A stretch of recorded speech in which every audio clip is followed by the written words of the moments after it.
What happens when a Hollywood star who wrote a book about faith and prayer walks into a studio where belief itself is considered suspicious? When a man who built his career on charm and charisma finds himself face to face with a host who has decided that his very philosophy of life is an offense that needs to be corrected, the conversation stops being about movies and starts being about whether hope itself is a lie we tell ourselves to avoid the truth. What you are about to witness is one of the most unexpected confrontations in daytime television history. Matthew McConaughey came to The View to talk about poetry and prayer. He left after delivering a sermon that Joy Behar will never forget. Before we dive into this explosive story, make sure you hit that subscribe button and drop a comment below, because what unfolds next will change how you think about faith, fame, and the courage it takes to believe in something bigger than yourself. The morning of the interview, Matthew McConaughey arrived at the View Studios carrying a worn copy of his new book, Poems and Prayers. The pages were dog-eared, the spine cracked from use.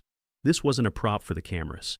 This was the actual copy he had been reading from during his book tour, the one he had added handwritten notes to in hotel rooms across the country. At 56 years old, McConaughey had reached a point in his career where he no longer needed to promote anything. The Oscar was on his shelf. The iconic roles were secured in cinema history. The all right, had been trademarked and protected against AI replication.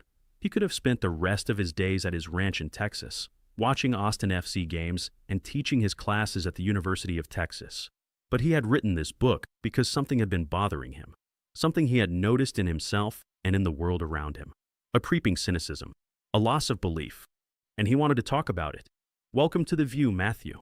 Whoopi Goldberg announced as he settled into the guest chair. Always a pleasure to have you here. Thank you, Whoopi. It's good to be back. His voice carried that familiar Texas drawl, unhurried and warm. The interview began pleasantly enough. Sarah Haynes asked about The Lost Bus, his new film with America Ferrera. Alyssa Farah Griffin brought up the rivals of Amzia King, which had premiered at South by Southwest to strong reviews. McConaughey answered each question with his characteristic blend of philosophy and humor, that unique ability to make profound observations sound like casual conversation. Then Sarah turned to the book. Poems and Prayers has been on the bestseller list for months now, she said. It's a very personal collection. What made you want to write about faith? McConaughey leaned forward slightly, his eyes brightening with genuine enthusiasm. I noticed myself becoming cynical, he said. In people, in leaders, in reality, even in myself, not believing in things as much as I wanted to. And I thought, well, that's a problem. Because if I stop believing, what do I have left? Joy Behar, who had been unusually quiet during the opening segment, stirred in her chair. Those who knew her recognized the signs. The slight narrowing of the eyes, the barely perceptible lean forward. She had found her angle. So you wrote a book about prayer, Joy said, her tone carrying an edge that the other hosts immediately noticed. In 2025, when we have more information, more science, more understanding of the world than ever before, you're telling people to put proof on the shelf and just believe. The energy in the studio shifted. McConaughey's expression remained open, but there was something in his posture that suggested he had anticipated this. I'm saying that proof and belief serve different purposes, he replied calmly. Science tells us how things work. Faith tells us why we keep going when the how doesn't make sense. But don't you think that's a little dangerous? Joy pressed. Telling people to ignore evidence and just have faith? That's how we end up with conspiracy theories and misinformation and people refusing vaccines. I never said ignore evidence, Joy. I said there are questions that evidence can't answer.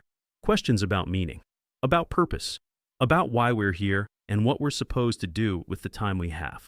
Joy laughed, but there was no warmth in it. That sounds like something you'd find on a bumper sticker in a church parking lot. Very inspirational, very vague. But what does it actually mean in the real world? The audience shifted uncomfortably. This was supposed to be a friendly interview about a poetry book. It was becoming something else entirely. McConaughey took a breath, and when he spoke again, his voice was quieter but somehow more intense. It means that when I sat with the families in Uvalde after those children were murdered, I didn't bring them statistics. I didn't bring them policy papers. I brought them the only thing I had: presence, prayer, the willingness to sit in their pain with them and believe that somehow, some way, There was still meaning to be found in a world that had just shown them its worst face.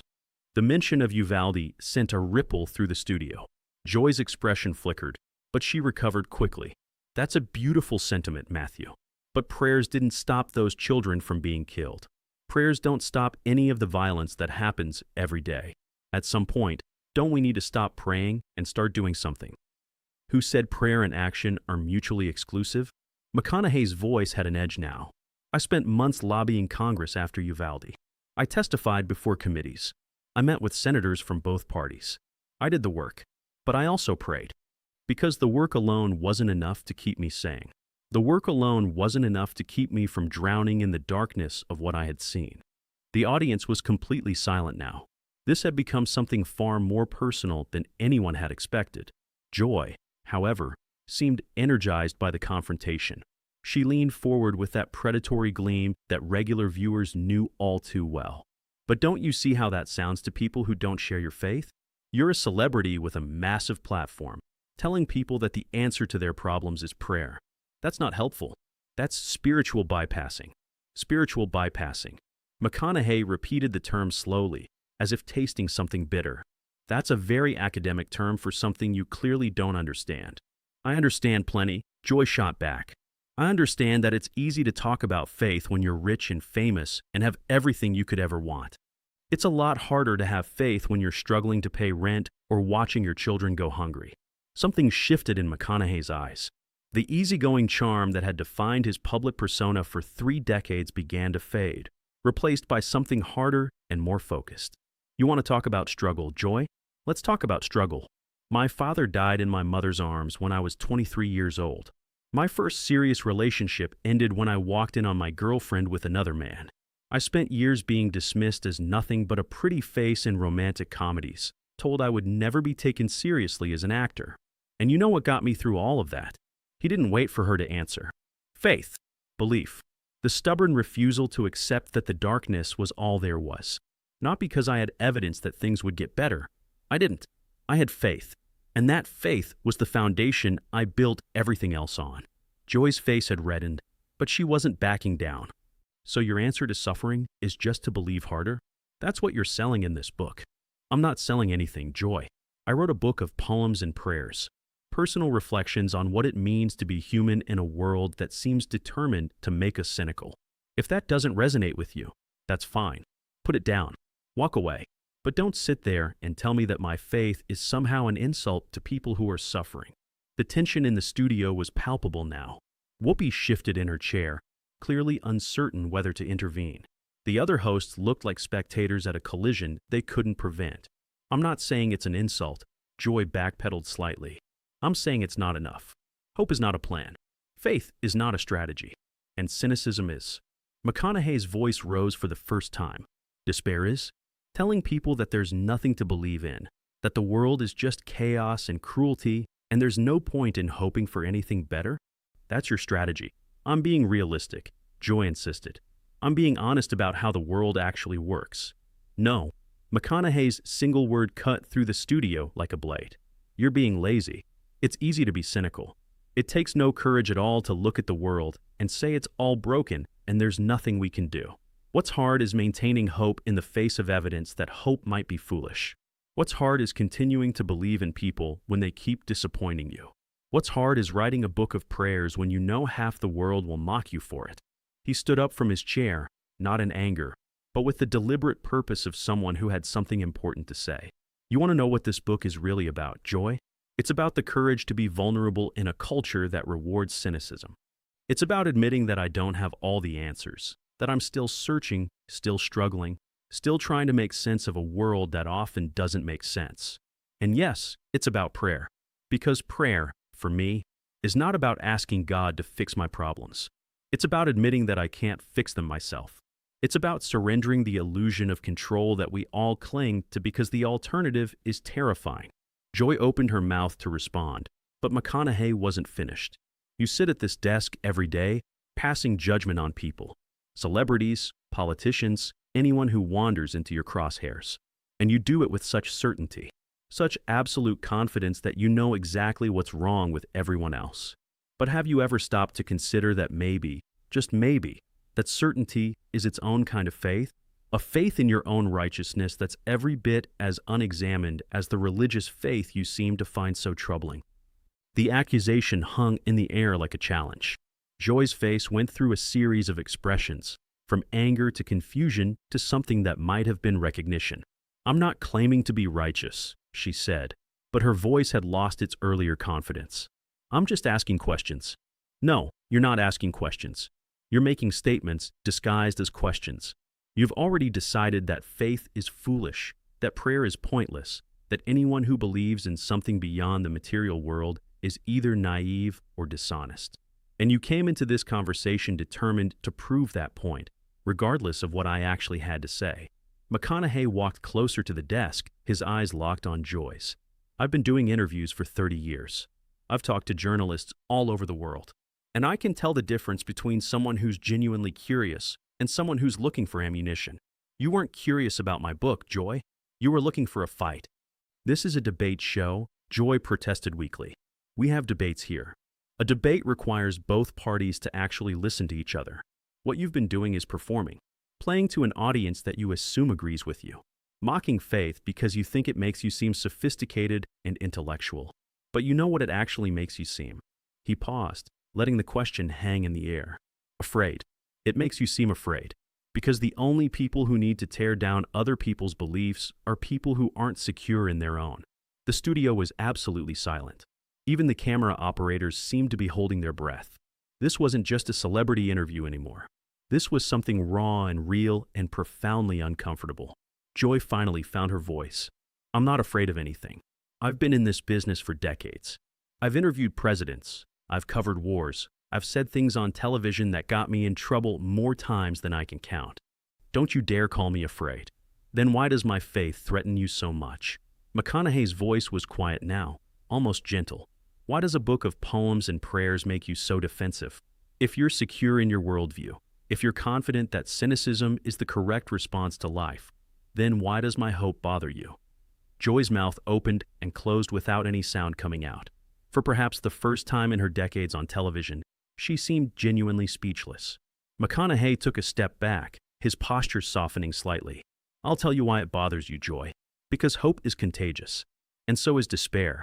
And somewhere inside you, you know that every time you mock someone's faith, every time you dismiss someone's belief as naive or foolish, you're spreading despair. You're making the world a little darker. And maybe, late at night, when the cameras are off and the audience is gone, you wonder if that's really what you want your legacy to be." He picked up his book from where it had been sitting on the desk. "I wrote this book because I believe that the world needs more poetry and more prayer, not less. I believe that we need more people who are willing to be vulnerable about their struggles, their doubts, their desperate hope that there's meaning to all of this. And I'm going to keep believing that, regardless of what you or anyone else has to say about it." He looked around the studio, at the silent audience, at the uncomfortable hosts, at the cameras that were still rolling. "You asked me what this book is about. It's about choosing belief when disbelief would be easier. It's about maintaining faith when cynicism would be simpler. It's about admitting that I need something bigger than myself to make sense of this beautiful, terrible, miraculous world. And if that makes me naive in your eyes, Joy, then I'll wear that naivety proudly. Because the alternative is becoming someone who has nothing left to believe in. And I've seen where that road leads. It leads to bitterness. It leads to isolation. It leads to a life spent tearing others down because you've forgotten how to build anything up." He set the book back down on the desk with deliberate care. "This conversation is over.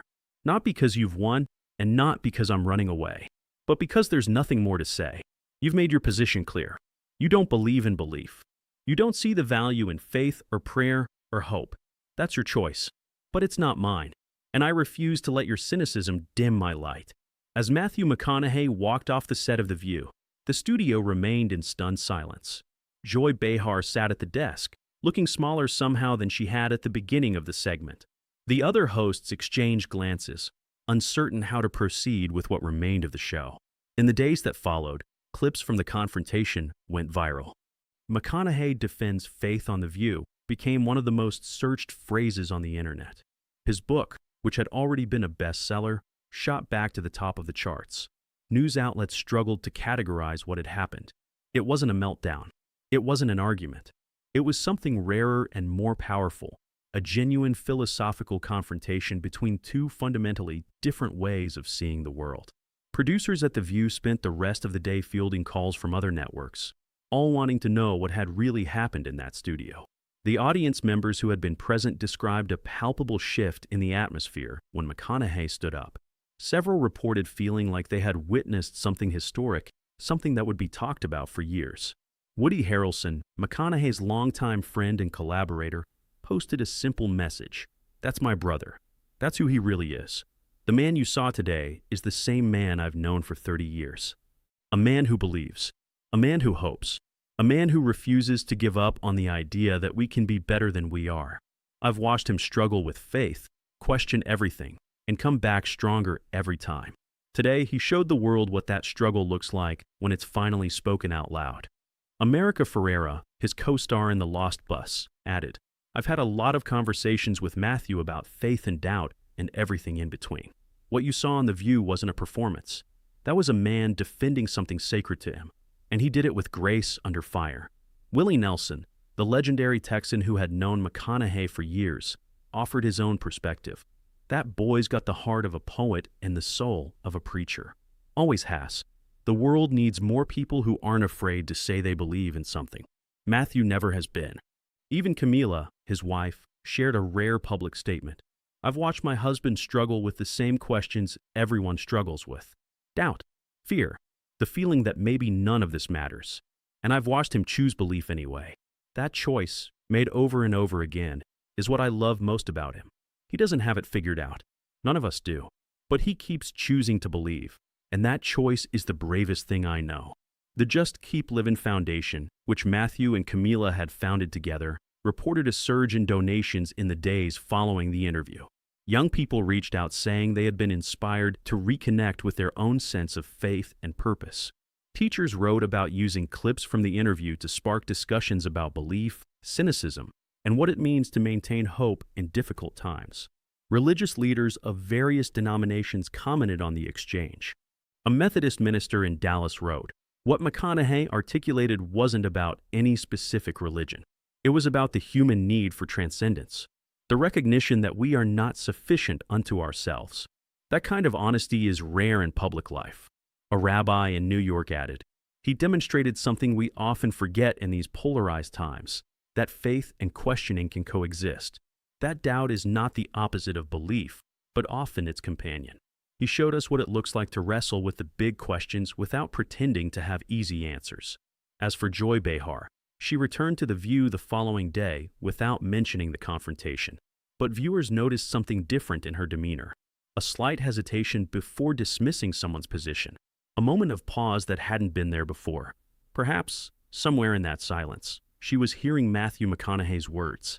The observation that cynicism was easy, that despair was lazy, that the hardest thing in the world was maintaining hope when hope seemed foolish. And perhaps, for just a moment, she wondered if he might be right. What did you think about this incredible confrontation? Was Matthew McConaughey right to defend his faith so passionately? Or did Joy Behar have valid points about the limits of belief? Drop your thoughts in the comments below, and don't forget to subscribe for more stories that will absolutely blow your mind.